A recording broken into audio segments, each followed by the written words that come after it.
5.74 gram of the substance occupies 1.2 centimetre cube. Mass कितना given है? 5.74 ग्राम है।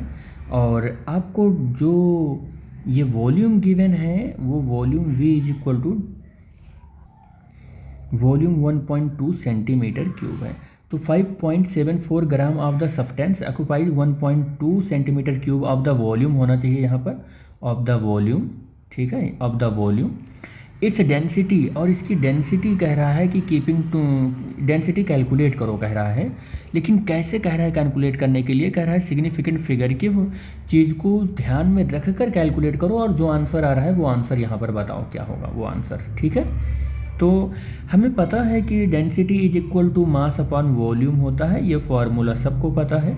अब मास की वैल्यू 5.74 होता है और दिया गया है यहाँ पर, और वॉल्यूम है 1.2, ठीक है।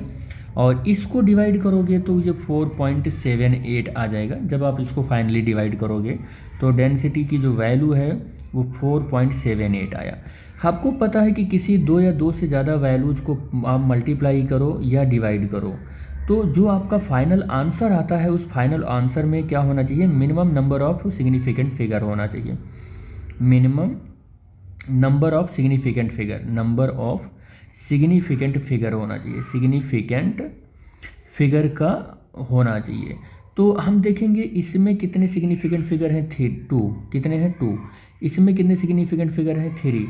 तो आपके फाइनल आंसर में 2 सिग्निफिकेंट फिगर होना चाहिए, क्योंकि ये रूल होता है सिग्निफिकेंट फिगर का। तो आपको यहीं तक लेना होगा आंसर, इसको आपको एलिमिनेट करना होगा।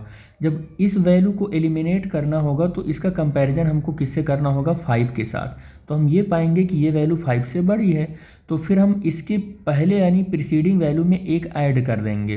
तो 4 पॉइंट जब 5 से बड़ी होती है तो यही काम करते हैं। तो 4 पॉइंट क्या हो जाएगा? ये 78 बन जाएगा और ग्राम पर सेंटीमीटर क्यूब हो जाएगा। This is the density of the substance which is occupies this volume and this mass।